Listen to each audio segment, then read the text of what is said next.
또 다른 개념 하나 할 거예요. 네. 네. 자,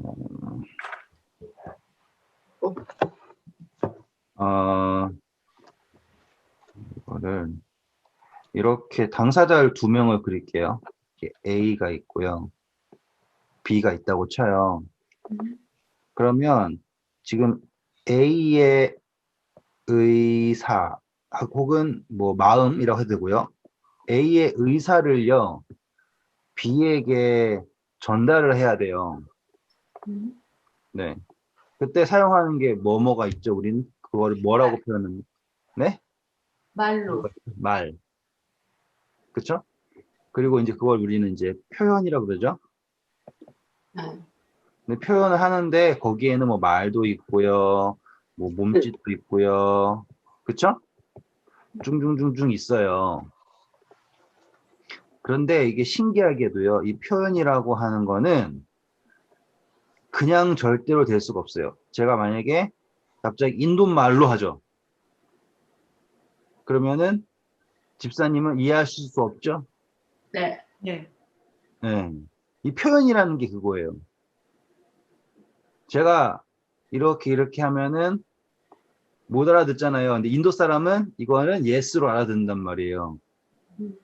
그러니까는 이 의사가 전달된다라고 하는 것 자체는요.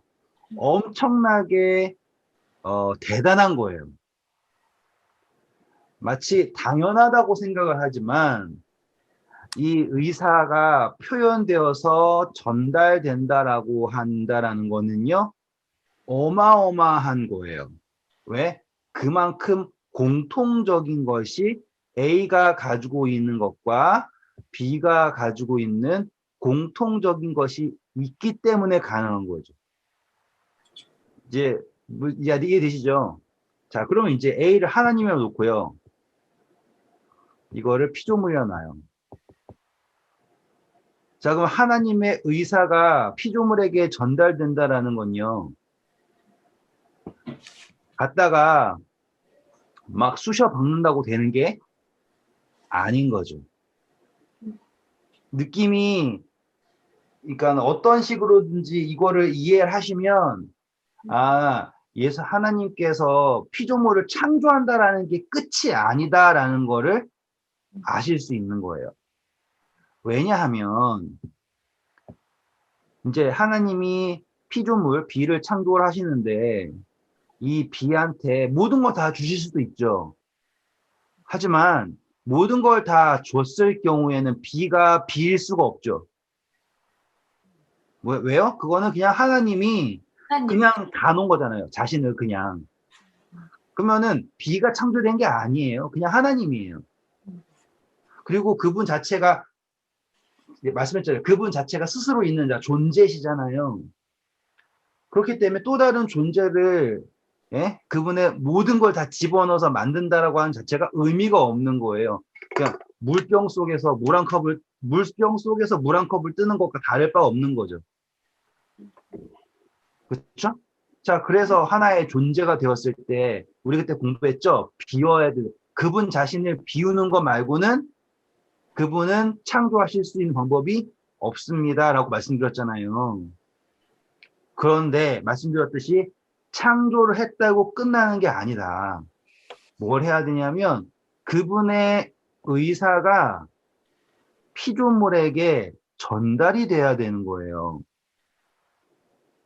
이게 쉬울까요? 어려울까요? 제 뉘앙스를 아시겠죠? 이거는 불가능에 가까운 거예요. 왜? 하나님이라고 하는 존재적, 지적, 그쵸? 그 모든 것을요, 피조물이 따라갈 방도가 없죠.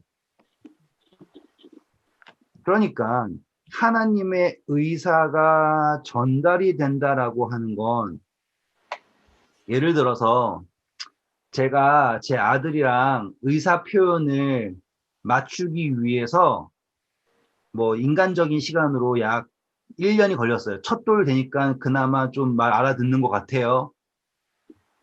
그리고 또 지나가지고 이제 되니까 이제 대화가 되는 것 같아요. 아직까지 심오한 대화는 안 되죠. 기껏 용유가 하는 얘기가 아빠 나 왜 때렸어요? 이 정도밖에 안 돼요. 그러면 아 용이야 네가 이거 해가지고 안 됐기 때문에 아빠가 엉덩이를 때린 거야. 이렇게 설명을 할 수 있어요. 근데 그전에는 아빠 왜 때렸어요? 표현도 못 하죠. 그냥 울죠. 그러니까는 그 단계가 보이시죠? 지금? 이거는 정말로 우리가 다르게 이해할 필요 자체가 없어요. 뭘로 이해하면 되냐면 생명이 태어나서 부모와 교감하게 되는 과정이 있듯이 똑같이 피조물이 태어나서 하나님과 의사 표현이 소통이 된다라고 소통이라 적을게요. 여기다가요. 소통이 되어 간다라는 것 자체의 가치를 인지하셔야지 되는 거예요. 여기에서는 이 B라고 하는 피조물이 잘한다, 잘 못한다가 중요한 게 아니죠. 맞죠? 자, B가요. 이제 좀 더 개체수를 올릴게요. 이제는 우리가 원래 했던 대로 이렇게 하나님이 이렇게 있다고 쳐요. 그리고 여기에 A가 있고 B가 있고 C가 있고 D가 있다고 칠게요. A는 우연치 않게 일을 잘했어요. 뭘 했는데 이거는 굿이에요. 그리고 B는요. 뭐기 하다 보니까 나쁜 걸 했대요. bad를 했대요. C는요. 아직 아무것도 안 했어요. D는요. 지금은 나쁜 걸 하고 있는데요. 나중에 좋은 걸 하고 싶어 해요. 지금 이렇게 경우 수가 막 늘어날 거 아니에요. 당장 지금 좋은 애는 누구밖에 없냐면요. 누구밖에 없어요? A. 얘밖에 없죠. 그런데 그렇다고 해서 지금 당장 나쁜 B가 나쁜 존재인가? 그것도 아닌 거예요. 누구의 입장에서는 B의.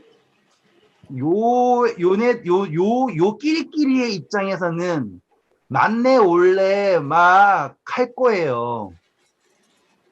근데 이 옳다 그르다 아무것도 안 한다 나쁘지만 나중에 조욕할 거다 등등 여러 가지가 있는데 이것이 절대적입니까? 아니요. 아니죠. 그러면 지금 우리가 다투고 있는 것들이 다 어떤 의미인지 보이시겠죠? 이거는 정말로 상대적이자 그리고 한시적이에요. 딱 그때뿐인 거예요. 왜? 나중에 A가 그쵸? 나중에 나쁜 짓 할지 누가 알아요? 그쵸? 또 B가 개과천선할지 누가 알아요? 지금 제 의도를 이해하셨으면 하나님이 어떠한 자 하나님이에요. 하나님이 어떠한 관점으로 이 A, B, C, D를 보고 계시느냐를 이해하실 수 있겠죠. 자, 하나님 입장에서는요, A, B, C, D는요, 잘한다, 잘못한다 판단하실 필요가 없어요. 그분이 알고 하시고 싶은 거는요, 뭘 하고 싶으냐면, 나와 소통이 가능한가예요. 지금 그게 창조주가 가장 추구하는 목적인 거예요. 왜? 자, 이제 요나서의 이야기 잠깐 할게요. 하나님이 니느웨 성을 멸망하려고 하셨죠. 그런데 니느웨가 요나가 이야기하는 걸 듣고서 회심을 하니까 용서해 주시죠. 그러면서 말하시는 게 뭐냐면 좌우를 분별하지 못하는 백성이라고 얘기해요. 그건 뭐예요? 옳고 그름을 알지 못한다라고 하면요. 하나님의 말씀을 들었다라는 것만으로 옳고 그름이 알게 되는. 문제가 없어지는 거예요. 이해되시겠죠? 한 번만 더 말씀드릴게요. 옳고 그름. 지금 얘네 둘이 막 싸워요. 내가 맞고 넌 틀렸네. 예? 막 한다고요. 아, 넌 아무것도 안 하면 조용히 가만히 있어. 이렇게 하고요. 막 이렇게 한단 말이에요. 근데 말씀드렸듯이 이거는 옳고 그르다라고 하는 거는 얘네들 사이에서의 결정이에요. 맞죠? 예를 들어서 요즘에 그 무슨 선교회에서 애들 가르치다가 코로나 돌아가지고 욕 엄청 먹고 있잖아요. 뉴스 보셨는지 모르지만. 봤어요. 막 선교사 간다고 요르단 간다고 해가지고 욕 엄청 먹고 있어요. 근데 그게 옳다 그른다 했을 때 이제 코로나 방역 입장에서는 완전히 나쁜 거잖아요. 근데 선교적인 관점에서는 틀리다라고 할 수 없는 거잖아요. 지금 우리는 여기에서 말하고 있는 거예요. 옳다 그르다 막 얘기한다고요. 그리고 마치 선교하는 사람은 야 선교하는 게 하나님의 뜻이야 그러면서 하나님이 그래서 옳다 막 우리 생각을 막 얘기하는 거잖아요. 근데 또 그렇지 않죠? 왜 선교를 하면서 우리는 요만큼 선교하면서 이만큼 잃고 있는 모양이니까. 제가 지금 말씀드린 거는 절대적인 선이라고 하는 판단은 우리가 할 수 있는 게 아니다예요. 정말 중요해요. 절대적인 선, 절대적인 의의를 추구한다라고 하는 거는 우리가 판단할 수 있는 범위가 아니에요. 똑같이 하나님께서도요, 우리에게 절대적인 선, 제가 지금 절대적인 거 붙였어요, 지금. 아시겠죠? 절대적인 선, 그리고 절대적인 의의를 판별하고 추구한다라고 하는 것을요, 우리에게 요구하지 않으세요. 자, 한 번만 그냥 혹시라도 오해하실까봐 말씀드리는 거예요. 전 분명히 절대적이라는 걸 했어요. 우리는 선을 추구해야 해요. 의를 추구해야 해요. 그런데 하나님께서는요, 절대적인 것을 아직까지 요구하지 않으신다고. 왜? 할 수가 없으니까. 오해하지 마세요. 자, 일단은 그걸 알기 위해서 우리 마가복음 잠깐 갈게요. 마가복음 10장 17절 18절 9장이요? 10장이요? 10장이에요. 10장. 예수께서 길에 나가실새 한 사람이 달려와서 꿇어 앉아 묻자오되 선한 선생님이여 내가 무엇을 하여야 영생을 얻으리까? 예수께서 이르시되 내가 어찌하여 나를 선하다 일컫느냐? 하나님 한 분 외에는 선한 이가 없느니라. 근데 자, 여기 정확하게 이해하셔야 될 부분이 이거예요. 선하다라고 하는 것을 예수님은요, 누구에게 다 올리셨다 이거예요? 하나님. 하나님. 이게 다시 말씀드리지만 오해하시면 안 돼요. 선이라고 하는 거는 누구에게만 귀결되어 있다 지금? 하나님에게만 귀결되어 있다. 우리가 A나 B나 C나 뭐식이나 아무리 여기에서 어떠한 것이 선이다라고 이것을 행해야만이 내가 선을 한다라고 이야기해도 그것은 선이 될 수가 없어요. 누가 선이기 때문에 선은 하나님이 선이에요. 정확하게 이해하셔야 돼요. 그렇기 때문에 하나님이 있다가 선, 하나님이 없다가 선의 반대인 악이겠죠. 네. 결국 우리가 하는 행위가 옳다 그르다라고 하는 개념은 하나님의 임재가 있다 없다라고 하는 그 개념이 되지 않는 이상, 그렇죠? 선 악이라고 판단될 수가 없죠. 여기까지 오해 없이 오셨으면 이제 다음을 갈 수가 있어요. 오해 있거나 질문 있으세요? 없어요? 아니요. 네, 없으면 이제 더 들어갈게요. 그렇기 때문에 제가 아까 말씀드렸던 대로 옳다 그르다라고 하는 판단은 하나님께서는 아직 우리에게 하실 필요가 없어요. 이해되셨죠? A라고 하는 애가 지금 잘하고 있지만 앞으로 400년 후에 나쁘게 될 수 있잖아요. 맞죠? 그러니까는 재림이라고 하는 것을 심판이라고 해가지고 우리는 항상 뭘 생각해요? 과거에 했던 모든 것을 심판한대요. 그게 얼마나 부질없는지 아시겠죠, 이제? 과거에 있는 행한 거를 심판한다라는 것 자체가 얼마나 부질없냐. 영원이라고 하는 개념 속에서 과거의 어떠한 것이 영원을 결정한다라는 것만큼 황당한 게 없는 거예요. 그렇잖아요. 하나님의 입장에서 예를 들어서 제가 제 아이한테 앞으로 이제 70이라도 생각한다면, 만약에 70이라고 생각을 한다면, 아이가 함께 할 수 있는 시간이 70이라 생각을 한다면, 아이가 저한테 한 번 실수했다고 해서 앞으로 70년 동안 안 보고 지낸다라는 게 말이 안 되죠.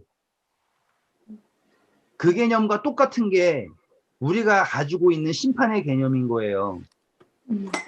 태어났어요. 좀 태어날 때 좀 잘 태어나면 좋잖아요. 그럼 어떤 사람은 가난하게 태어났죠?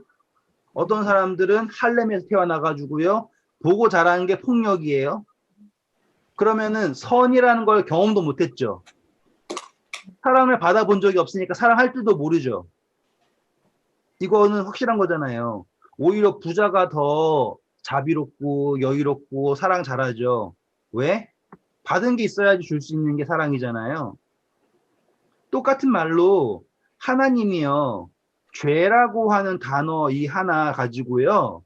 과거를 가지고 영원을 망가뜨린다라는 것만큼 의미 없는 심판이 없단 말이에요. 여기까지 오시겠어요? 오해 없이 오실 수 있겠어요? 네. 그렇다면 하나님은 지금 우리가 너 뭐 했냐 꼬치꼬치 따지실 수 있는 분인가? 없는 분이에요. 왜? 꼬치꼬치 따지잖아요, 만약에? 그러면 우리는요, 뭐 할 수 있는지 아세요? 상황이 이래서 이런 거예요 라고 하겠죠. 지금 그게 사단이 추구하는 핑계예요. 당신이 조물주죠? 우린 피조물이에요. 조물주의 당신이 우리가 힘든 걸 어떻게 알아요? 이렇게 갈 수 있는 거잖아요. 똑같이 그래서 예수님이 뭐가 되셨어요? 하나님이신 그분이 피조물이 되셨죠? 지금 그 모든 과정 자체가 그분이 하시는 것이 어떠한 질문도 그분이 이루실 성취하실 것에 대해서 공격할 수 없는, 네? 그런 절대적인 답을 주시기 위해서 하시는 거란 말이에요. 게다가 예수님께서 우리가 하고 있는 A, B, C가 했던 그 모든 거를 죄라는 명목으로서 책 잡으실 거였다면 그분은 뭘 안 하실 건 줄 아세요? 십자가라고 하는 대속을 하실 필요가 없는 거예요. 왜? 다 용서하셨다며요. 근데 왜 우리가 했던 과거를 왜 일일이 다 캐서 심판하시려고 하는데요? 맞죠? 다 용서하셨다며요. 그런데 왜 다 용서했다고 하는데 너 나한테 오늘 약간 좀 기분 안 좋게 군다? 너 그때 왜 그랬어? 그건 뭐예요? 용서했다고 말은 했지만 쌓아놓고 있다가 내가 너한테 기회를 이렇게 줬는데 아직도 말을 안 들어? 그러면 내가 과거 용서했던 거 취소.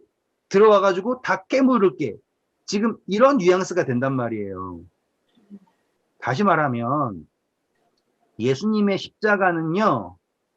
음행죽에 잡혀온 여인한테 예수님이 뭐라고 하셨어요? 나도 너를 정죄하지 아니하노니에요. 그래서 그분의 심판 핵심은 뭐예요? 심판하지 않으시는 게 핵심이에요. 이해되시죠? 그래서 요한복음 3장에 뭐라 그래요? 심판하러 오신 게 아니죠.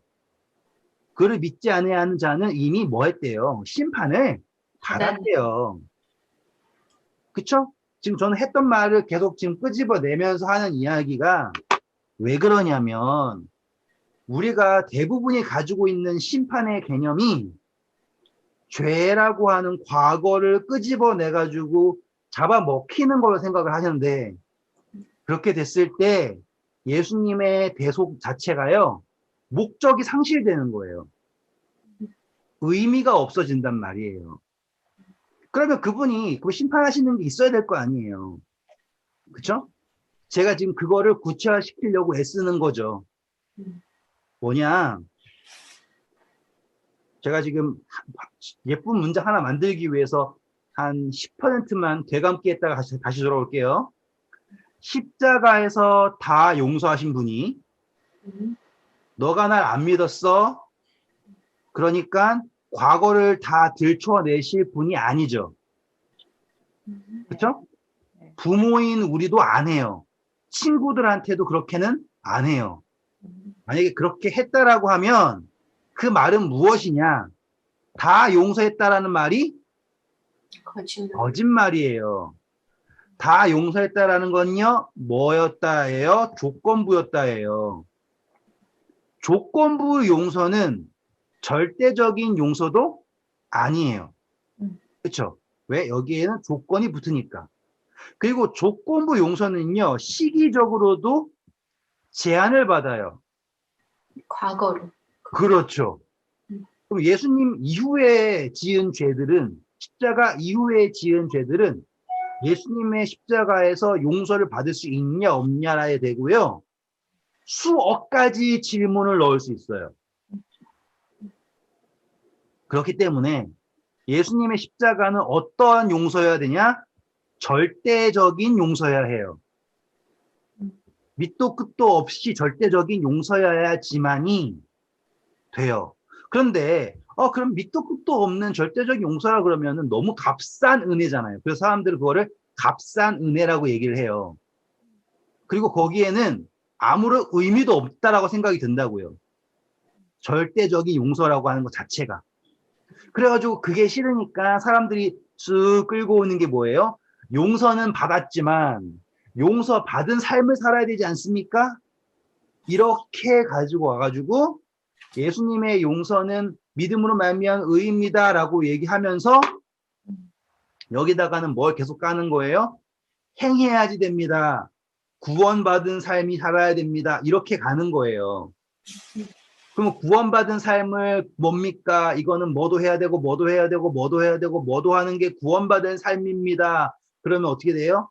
요거 못하면은 내가 지금 구원받지 않은 느낌으로 가고 그분의 완전한 구속인 십자가가 뭐해지는 거예요? 희미해지게 돼요. 그러면 다시 또 막 불을 어떻게 화로에다가 푹 뭐 붙여가지고 겨우 붙여가지고 십자가입니다. 그러면 다시 또 야야야야야야야야 하다가 와 이렇게 간다고요. 그게 마치 롤러코스터 타듯이 막 가요. 왜 그런 줄 아세요? 얘네들이요 막 뭐라 그러는 거예요. 얘네들끼리 막 뭐라 그런다고요. 이해되시겠어요 지금?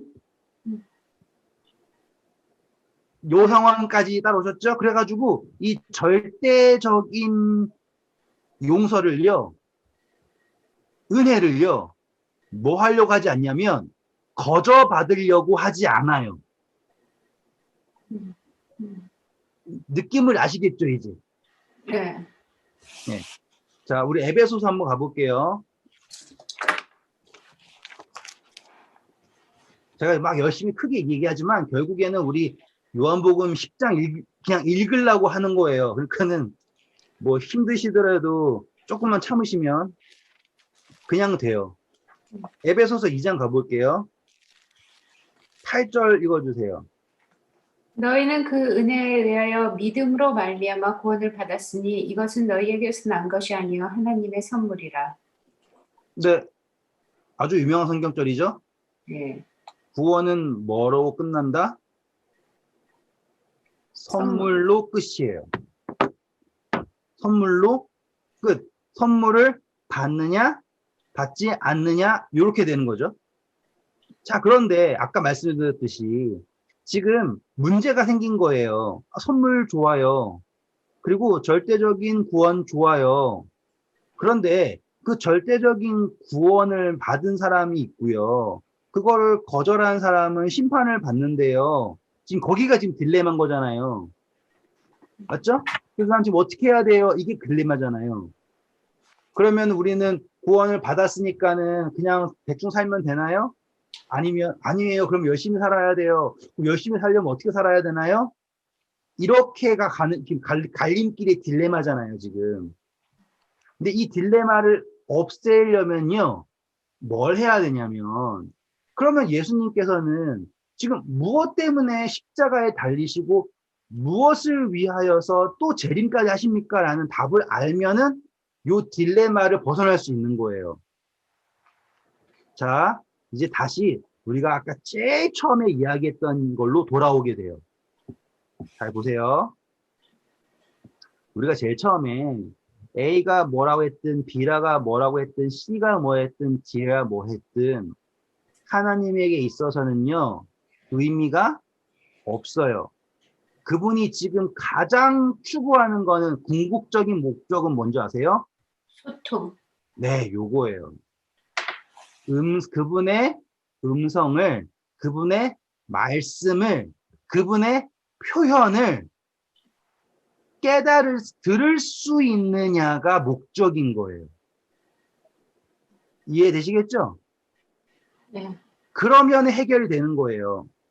지금 아까 A랑 B랑 의사 표현과 의사 전달이 이루어진다라고 하는 건요, 소통이 된다라고 하는 건 정말 엄청나게 많은 공감하는 게 있어야 된단 말이에요. 그 사회에서 태어나든지 그 가정에서 태어나든지, 그쵸? 아니면 연락에 배우든지. 하나님의 입장에서도 이 피조물과의 가장 핵심은, 아시겠죠? 팔 맞게 해주고요, 앉은뱅이 걷게 해주고요, 이거는 하나님 입장에서는요, 일도 아니죠. 문제가 아니에요. 그런데 그분 입장에서는 뭐가 문제예요? 자유의지라고 하는 하나의 객체인 존재로서 피조물이 하나님의 음성을 들을 수 있다라는 것, 그것을 듣고 뭐 할 수 있다라는 것, 소통. 깨달을 수 있다, 소통할 수 있다라는 것 자체가 그분에게 있어서, 하나님에게 있어서 목적이에요. 자, 그래서 우리가 이전에 비유 공부하면서, 그쵸? 그들은 들어도 깨닫지 못한다. 왜? 내 백성이 아니기 때문에. 요 이야기가 나오는 거예요. 그치. 이해되시죠? 그냥 말이라고 하지만 깨닫지 못하는 거예요. 말씀드렸죠? A와 B와 소통을 하려고 하면 어마어마한 공통점이 있어야지 소통이 가능합니다. 자, 다시 이제 죄의 문제로 올 거예요. 네. 하나님의 입장에서 A, B, C, D가 뭘 하든 간에 그분은 영원이라고 하는 존재의 개념에서 이 A, B, C, D가 했던 과거의 문제를 빌미로 그들과 함께 하고자 하는 영원을 없애실 분이 아니에요. 맞죠? 하지만 이 A, B, C, D가 하나님과 함께 영원이라고 하는 존재로서의 존재를 이루려면 뭐 해야 돼요? 스스로 있을 수 없죠? 그들은 하나님과 뭐 해야지 됩니까? 소통, 이거예요. 그래서 그분의 음성을 들을 수 있어야겠죠? 여기까지 오셨죠? 그러면 이제 자, 곰곰이 생각해 보세요. 성경 전체에서요, 가장 많이 등장하는 표현이 뭔지 아세요? 하나님의 말씀이, 여호와의 말씀이 누구에게 임하시느냐? 여호와의 말씀이 임하시느냐? 말씀이 육신이 되어서 말씀이 이거예요. 자, 하나님께서 창조 어떻게 하셨습니까? 말씀으로 하셨죠. 지금 그 모든 성경 전체를 꿰뚫는 게 무엇이에요? 말씀이라는 거예요. 그리고 예수님을 우리는 뭐라고 불러요? 말씀이 육신이 되어서 우리 가운데에 거하시는 임마누엘이라고 한단 말이에요. 자, 그러면 하나님과 피조물이 소통을 할 때 그 소통을 할 수 있는 유일한 매개는 누구인가라고 하면 이제 답이 나오는 거예요. 예수님이지. 네, 맞아요. 이제 앞에 그림 보시면 이해가 되는 거예요. A랑 B랑 연락에 하나님과 피조물이 어떻게 해서 이것을 할 수 있는가라고 하잖아요. 유일한 방법은 뭐밖에 없다? 예수님. 요 X가 예수님 표시입니다. 이게 유일한 방법은 누구밖에 없다? 예수님밖에 없습니다. 그렇기 때문에 저를 믿는 자마다 멸망치 않고 영생을 얻게 하려 하심이라, 이 개념이 등장을 하는 거예요. 그냥 무턱대고 야, 나 하나님의 아들이야, 너 나 안 믿어? 죽어, 이런 게 아니에요. 지금 이것은, 제가 지금 말씀드리는 이 개념은 하나님이라고 하는 존재가 피조물과 함께 공존이라고 하는 거는 피조물이 하나님을 알지도 못하는데 그냥 계속 존재하기, 이런 의미가 공존이 아니에요. 그거만큼 의미 없는 존재가 없잖아요. 하나님을 인지하면서 하나님과 소통을 하면서 공존할 수 있는 유일한 방법은 누구밖에 없다? 예수님밖에 없다라고 하는 게 요 그림에서 나오는 거예요. 이해되시겠죠? 그분은 지금 절대로 우리가 하는, 결국엔 과거로 사라져버릴 어떠한 이 현재의 행위들 혹은 선택들에 하나님은 연연하실 분이 아니에요. 뭘 음성을 듣는가를 기다리시는 거죠. 자, 이제 히브리서 가실게요. 그러면은 정확하게 원하는 단어들이 땅땅땅 등장할 거예요. 3장 읽어주세요. 히브리서 3장 14절. 4절. 이거 10편에도 나오는 건데 일단 읽으세요. 네. 우리가 시작할 때 확신한 것을 끝까지 견고하게 잡고 있으면 그리스도와 함께 참여한 자가 되리라. 15절. 성경에 일렀을 오늘 우리가 그의 음성을 듣거든 격노하시게 하던 것 같이 너희 마음을 완고하게 하지 말라. 자, 여기 뭐라고 나옵니까? 마음을 완고하게 하지 말라. 음성을 듣거든. 음성을 듣거든. 그분의 음성을 듣거든 완고하게 하지 말래요. 그 음성을 그냥 내 마음으로 듣는 거죠. 제가 말씀드렸잖아요. 하나님의 음성을요, 듣는다라고 하는 건요, 이제 성경 말씀으로도 되고요, 계시로도 되고요, 양심으로도 되고요, 다 돼요. 그런데 우리는 지금 영적인 무슨 존재인 거예요? 블라인드. 네. 그러니까 정말 감사한 거예요. 우리의 죄를 용서하실, 우리의 연약함 용서하실 근거들이 엄청나게 많은 거예요. 제 아이가 만약에 공을 잘못 던져가지고 TV를 깼다고 쳐도요, 뭐 한마디면 용서되는 줄 아세요? 애가 아직 어려서 그래라고 하면 용서되는 거예요. 어떠한 실수도 다 커버가 되는 게 아직 어려서 그래요. 이해되시죠? 지금 그 단계에 있는 거예요. 뭐만 하지 않으면 말을 들으면 되는 거예요. 듣는다라고 하는 게요. 자, 이제 그 개념을 가지고요. 들었을 때 뭐만 안 하면 돼요? 마음을 완고하게만 하지 않으면 돼요. 실수를 안 하면 안 해야 된다가 아니라, 그렇죠? 죄를 짓지 않는다가 아니라, 바울이 그러잖아요. 나는 어떤 사람이다? 곤고한 사람이다. 내 마음은 원하지만 안 되잖아요. 성령이 우리의 연약하심을 돕기 위해서 말할 수 없는 탄식을 기도해 주신다잖아요. 우리가 연약하다라는 거는 사실이에요. 하지만 연약하기 때문에 용서하시는 거가 너무나 자연스러운 거예요. 천사들이 아무리 갖다 덤벼도요. 천사들은 아직 뭐가 없어요. 육신에 있지 않았죠. 지금 우리는 육신의 정욕이라는 것과 자아가 분리되어 있잖아요. 그러니까 어쩔 수 없이 유혹을 받을 수밖에 없는, 존재 자체가 유혹을 받을 수밖에 없는 상태잖아요. 그쵸?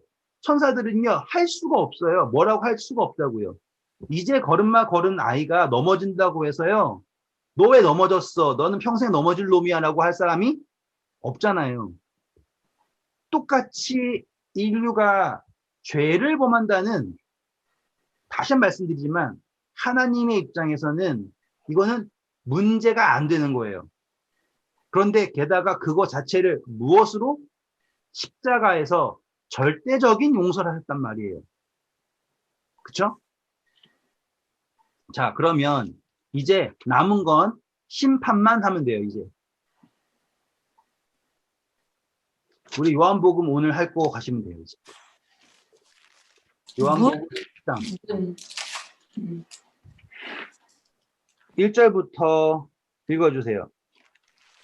내가 진실로 진실로 너에게 이르노니 문을 통하여 양의 우리에 들어가지 아니하고 다른 데로 넘어가는 자는 절도며 강도요 문으로 들어가는 이는 양의 목자라.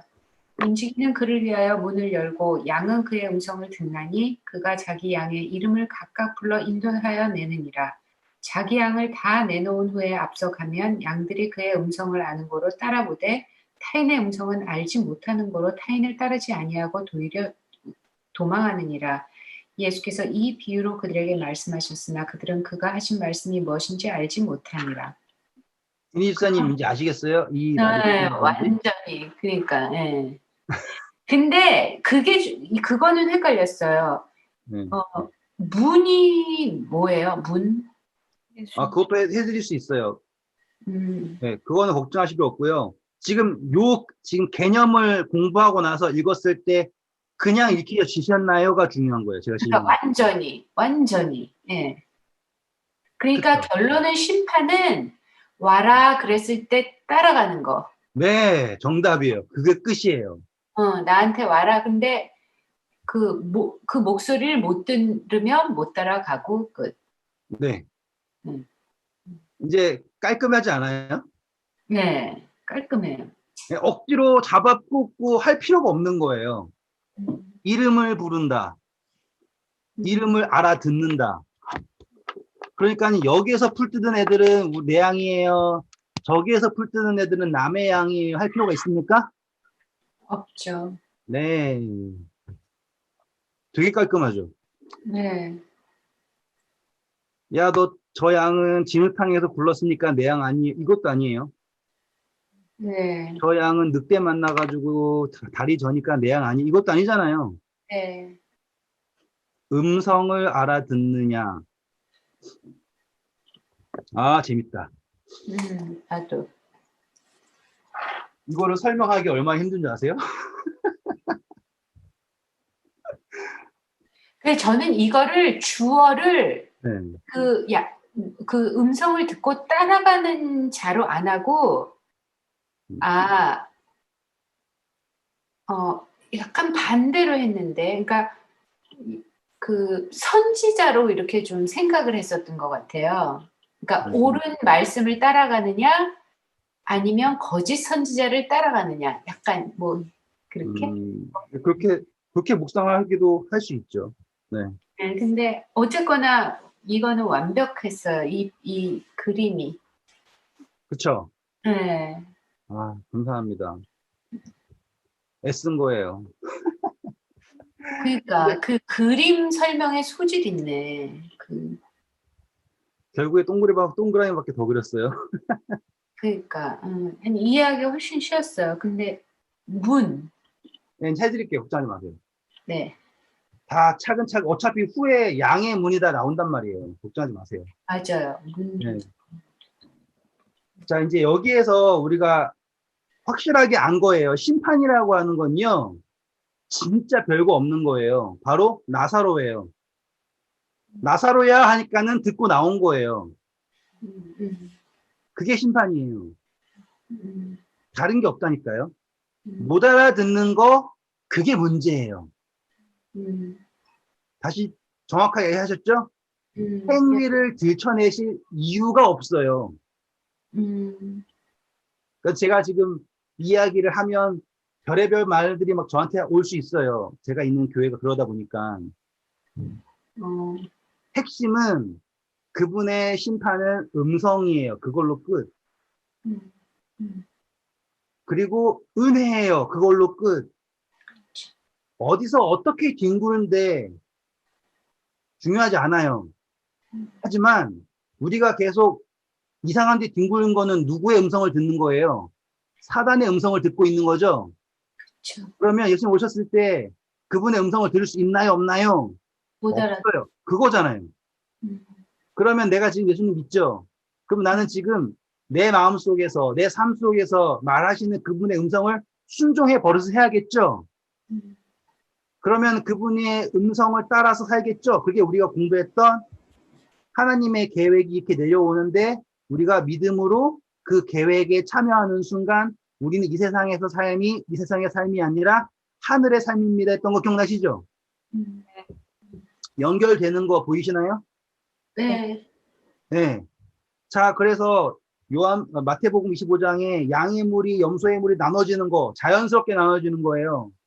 그치. 네. 그거는 굳이 막 일일이 조사해가지고 너 일로 가 저리 가 이렇게 하는 게 아니에요. 스스로 드러나는 거예요. 알곡인지 자, 겨 떨 때 어떻게 하는 줄 아시죠? 그냥 이렇게 하면 바람으로 아기는 바람에 나는 겨와 같도다라고 하는 게 끝이에요. 심판하실 필요가 없는 거예요. 스스로가 드러나는 게 심판인 거예요. 그렇기 때문에 그분의 심판이 공의로운 거예요. 자, 그분의 심판이 공의롭다. 그분은 이미 십자가에서 그렇죠? 절대적인 용서를 하셨어요. 조건적인 용서가 아니라고요. 그런데 이 어떤 교리는요, 그분의 용서를요, 절대적인 용서인데 믿음이라고 하는 조건이 붙는 용서다 이렇게 간다고요. 아니에요. 용서는 다 하신 거라고요. 남은 것은 그분의 음성을 들을 수 있느냐라고 하는 게 남은 거예요. 이해되셨죠? 용서는 막말로 모든 인간들이 지은 모든 죄를 용서하신 거예요. 남은 거는 뭐다? 그분의 음성을 듣고 갈 수 있느냐, 믿고 갈 수 있느냐라는 거예요. 믿지 않으면 그 지었던 죄들 때문에 벌 받는다가 아니에요. 그렇죠. 그쵸? 어차피 심판을 받을 거래요. 심판을 받았대요. 네. 상태적으로 심판을 받은 상태인 거예요. 그래서 그리고 그분은 누구를 구원하는 거냐면 심판을 받은 사람들이죠. 항태. 하지만 믿는 사람들은 뭐라고 표현한다고요? 심판을 받은 적이 없다라고 표현한다고요.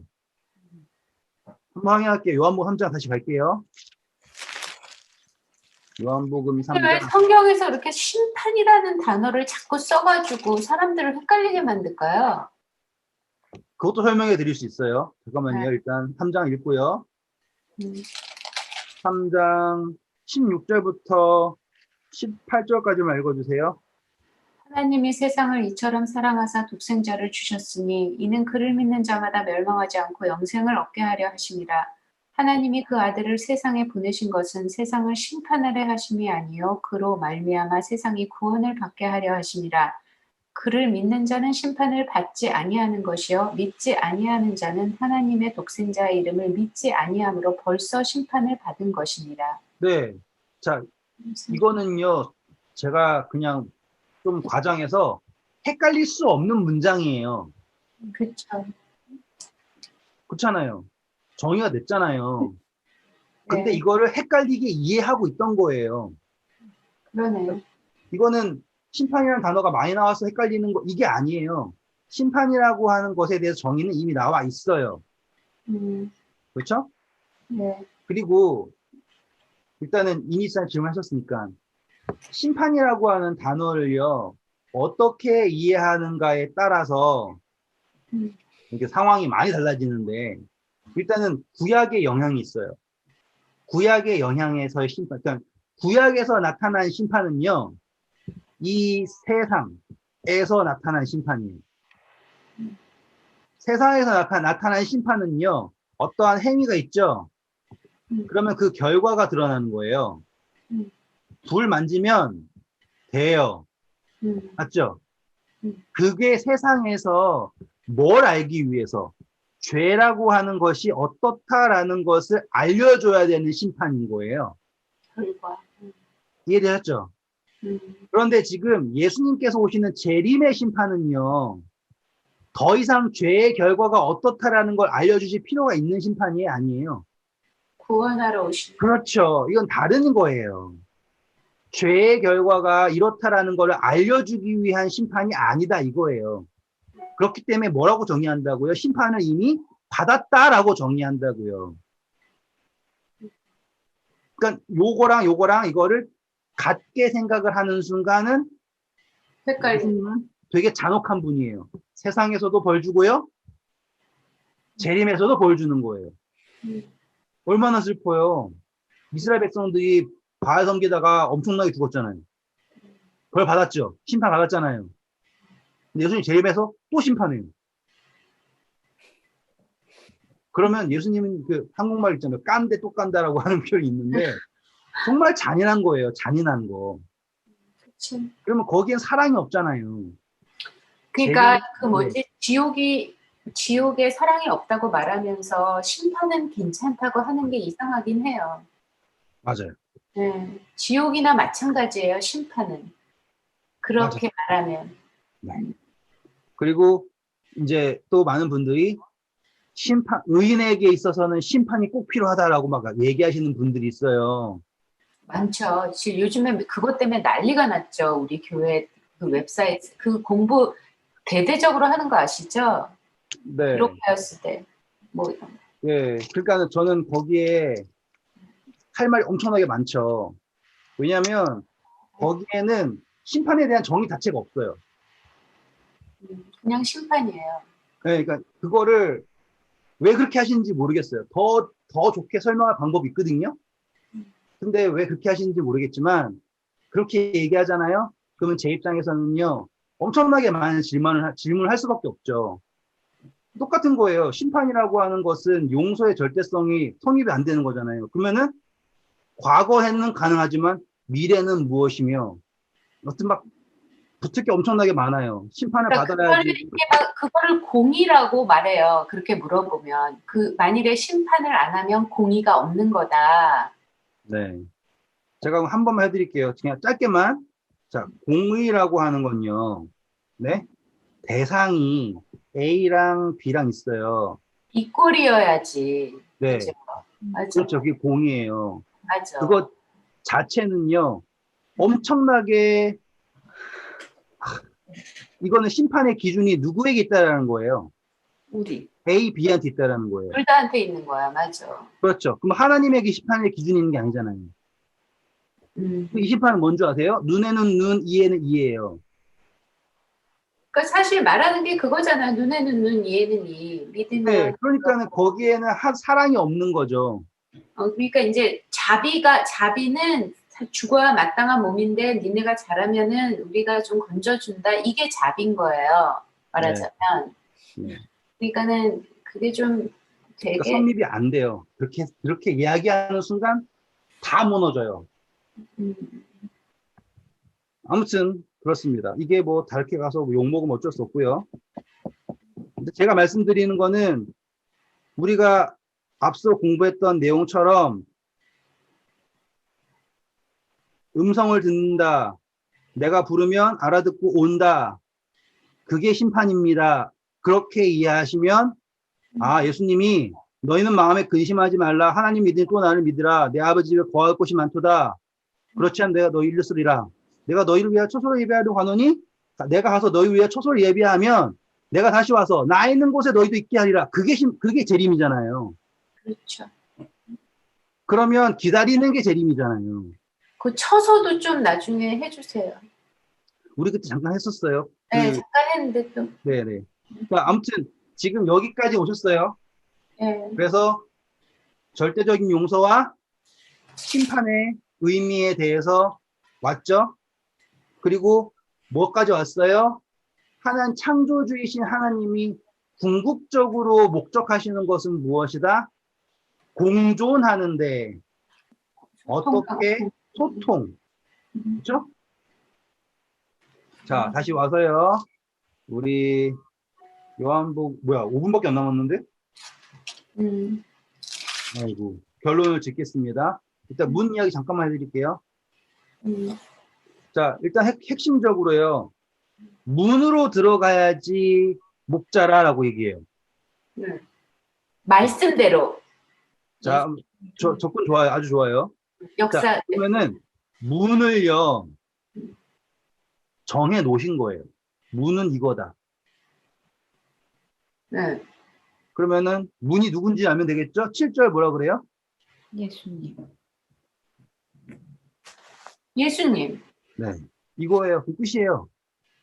그러니까 예수님이 문도 되고 문으로 들어가는 것도 예수님이잖아요. 그렇죠. 그게 좀 헷갈렸었어요. 자, 이게 엄청나게 좋은 거예요. 헷갈리실 필요 없는 좋은 거라고요. only 통로. 애초에, 그쵸. 나는 길이요 길 생명. 애초에 하나님께서요, 이 양들을, 다시 말하면 피조물 모두를 누구를 통해서만 하실 거다라고 정해 놓으셨냐면, 예수님을 통해서만 할 거라고 정해 놓으신 거예요. 우리 그게 히브리서 11장이잖아요. 만유의 상속자로 세우셨다. 히브리서 1장 기억나시죠? 그래서 예수님이 문이다 이거예요. 그래서 예수님을 통해서 하실 거다. 그리고 거기로 들어오는 게 목자다. 그런데 사단은 어떻게 들어온 거예요? 넘어 들어와가지고요. 뭐 하는 거예요? 인질극하는 거죠. 그래서 이 잡고 있으면서 내 거야 라고 얘기한다고요. 그때 예수님이 문으로 들어오셔가지고요. 예? 요 인질극을 딱 끝내버리는 거예요. 죄의 종되어서 죽음의 종되어서 그쵸? 있던 그 인질극을 딱 끝내요. 그럼 사단이 더 이상 잡을 수 없죠. 남은 건 뭐만 하면 돼요? 예수님의 음성을 듣고 따라가기만 하면 돼요. 이해되셨죠? 핵심은 문으로 들어왔다라고 하는 것은 하나님께서 정하신 것이다. 그 정하신 분이 누구이다? 예수님이다. 지금 양들은 사단이 인질극하면서 이렇게 잡고 있고 저렇게 잡고 있고 어떤 양은 저기서 뒹굴고 있고 저기선 저렇게 뒹굴고 있고 어떤 양은 되게 못생기고 이렇지만 그 얽매였던 것을 누가 끝내셨다? 예수님이 끝내셨다. 남은 것은 무슨 판단만 남았느냐? 그분의 음성을 알아듣느냐? 알아듣지 못하느냐? 그리고 이름, 우리 창조할 때 하나님께서 모든 것을 이름 불러 창조했죠. 이름을 줬다라는 게 뭐예요? 창조받았다라는 거죠. 그래서 마지막 장입니다. 계시록 14장 1절 결론 나오는 거예요. 또 내가 보니 보라 어린 양이 시온산에 섰고 그와 함께 14만 4천이 서 있는데 그들의 이마에는 어린 양의 이름과 그 아버지의 이름을 쓴 것이 있더라. 땡 끝난 거죠. 이렇게 되면 결과가 나오는 거예요. 짐승의 표를 받는 게 13장이죠. 짐승의 이름 받는 거. 지금 계시록 14장에 어린 양의 이름과 아버지의 이름, 킹제임스 버전에서는 하나님의 이름 받았다 그러는데요. 여기에서 핵심은 그 둘의 이름을 받았다라고 하는 거가 의미가 있는 거예요. 이름을 불러서 따라온다. 나를 안다. 그렇죠? 여기에 다른 어떠한 조건이 없습니다. 뭐밖에 없다? 이름. 그분의 음성을 듣고 온다. 누가 참 목자인가? 문으로 들어오는 목자. 그리고 목자는 인질극하지 않아요. 음성으로 부르면 따라와요. 그러면 목자의 양. 못 알아들으면 목자의 양이 아닌 거예요. 그리고 자, 날 따라서 가자라고 하면 동행하는 거죠. 에녹이 하나님과 동행함에 더 이상 세상이 없고 하늘로 드리웠죠. 그게 재림이에요. 그리고 우리는 그분과 함께 공존하는 거예요. 네. 오늘 여기까지 하겠습니다. 재밌다. 감사합니다. 어려운 도전이었지만 잘 따라오셨으니 다행입니다.